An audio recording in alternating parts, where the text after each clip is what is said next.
It is Indiana in the Morning. As always, we are presented by First Commonwealth Bank here on AM 1160 WCCS and 101.1 FM. And our interview with MJ Hegar is brought to you by Bradley Books in the Indiana Mall. MJ, did I get your name correctly? Did I pronounce it correctly?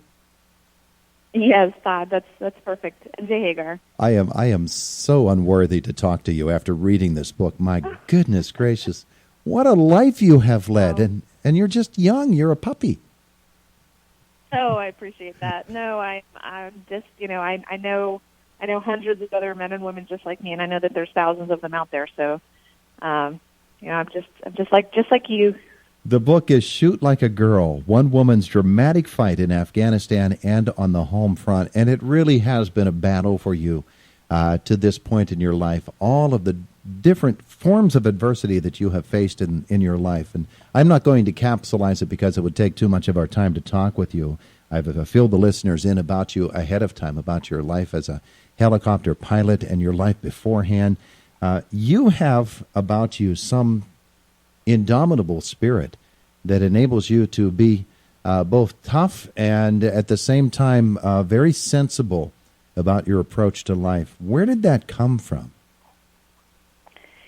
I think people point out a lot the obstacles and the hard times that I faced starting at a very young age, and I honestly I don't know if it's just my sunny disposition and the way that I choose to look at things, but honestly, all of those things that I faced really just made me stronger and made me who I am. And as a young girl, watching my biological father hurt my mom and my sister right in front of me very violently, gave me this sense of wanting to protect others and wanting to, going into rescue was just a very natural thing for me because I felt so helpless, like I couldn't help them when I was, 4 or 5 years old.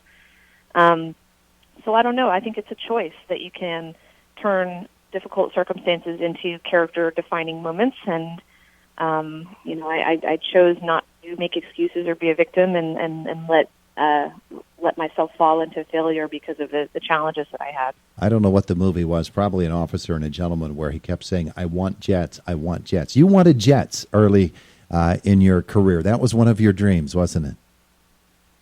Yeah, I wanted to be an A-10 pilot, actually, and that is a gorgeous aircraft. For those who don't know it, it's very maneuverable, and it provides close air support, so you fly low and close to the ground troops, and that's what I wanted to do.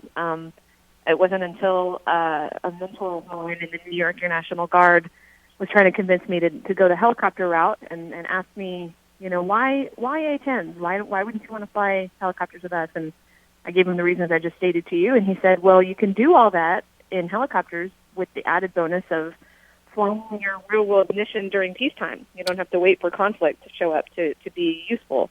You can, pluck people off roofs in hurricanes and suppress wildfires and, fly out into the middle of the ocean and rescue fishermen and, fly counter drug, marijuana eradication missions and those types of things. So it was a dream come true for me. There was a point in the book where I was reading, and you'll know the exact point of the book because I was called away to some other thing, and I said, I can't go now. MJ just got shot.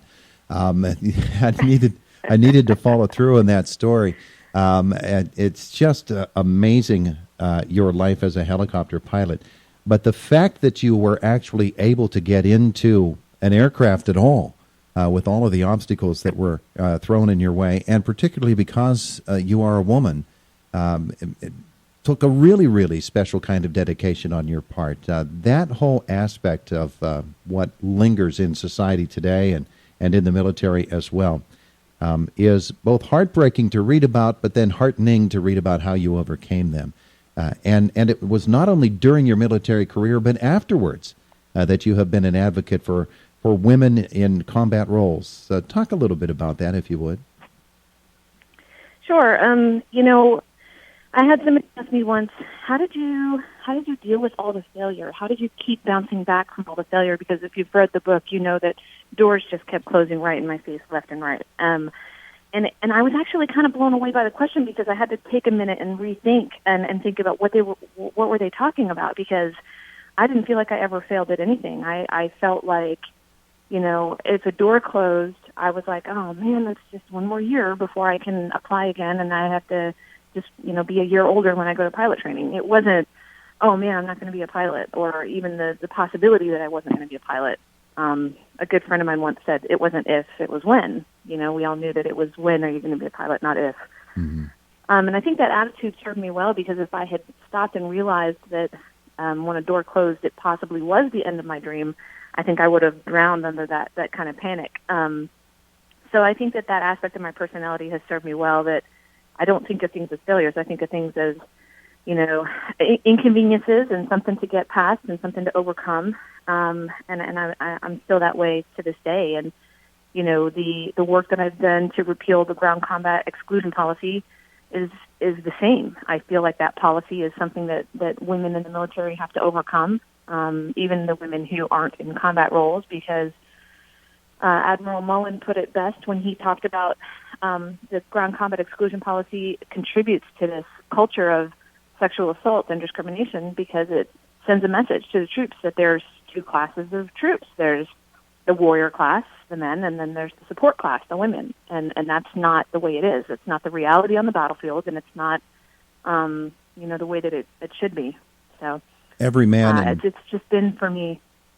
I'm sorry, go ahead. Every man and every woman brings his or her own strengths and weaknesses to any situation, and certainly in combat, those are magnified a little bit.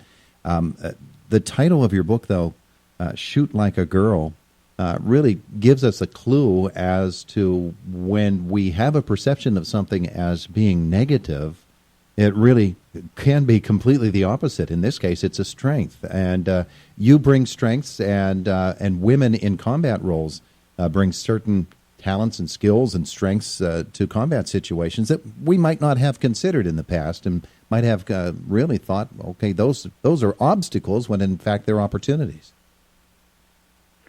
Yeah, I am not a huge fan in talking about stereotypes, because obviously I buck a lot of those stereotypes. But if we have to, like if the people who want to engage in the debate insist on talking about stereotypes, there are things that women do stereotypically, generally, not all women, but in general, that make them really good in combat. One of those things is that we tend to be a better shot. We tend to be, expert marksmen more often than the men. And that was explained to me on a range one day when I shot expert, that the instructor, it was kind of funny. It was almost like he was discounting my achievement because I had the extra, added benefit of being a woman. So it wasn't fair, It was kind of like, well, you shoot like a girl, congratulations. And at first I bristled and thought, I'm sick of this. I've shot expert marksman every time I've ever tried, and what's wrong with being a girl, Mm-hmm. And so he explained to me pretty quickly that women, physiologically are better predisposed to being expert marksmen for respiratory and circulatory reasons and center of gravity and a little bit of psychology thrown in. So yeah, there are benefits. Women tend to handle G's better as fighter pilots. In our legs and our abdomen, we have these muscle groups that handle G's better and prevents us from losing consciousness more often than it does for men. But we don't talk about making all of the snipers women and all of the fighter pilots women, because we don't make decisions based on, we don't make decisions about who goes into what jobs based on stereotypes when it comes to women, at least. We only do that for men.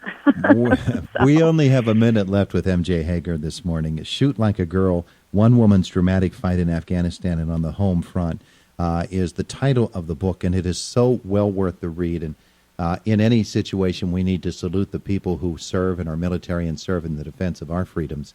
And MJ, you certainly have done that. And I know from the dramatic story of when you were wounded in Afghanistan that you were surrounded by a crew of people that you love and you trust, and you always will. Yeah, there's bonds there that go, very deep. Those guys are my brothers, and the women that I flew into combat with are my sisters for sure.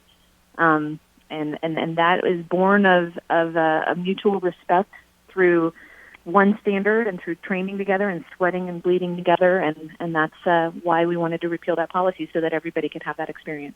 It is a fantastic book, and I so appreciate having the opportunity to speak with you. And I'll repeat it, I'm not worthy. MJ, thank you so much for being with us here on Indiana in the Morning. Thank you so much for having me on. Appreciate it. Have a wonderful day. Bye now. Bye-bye. Thanks.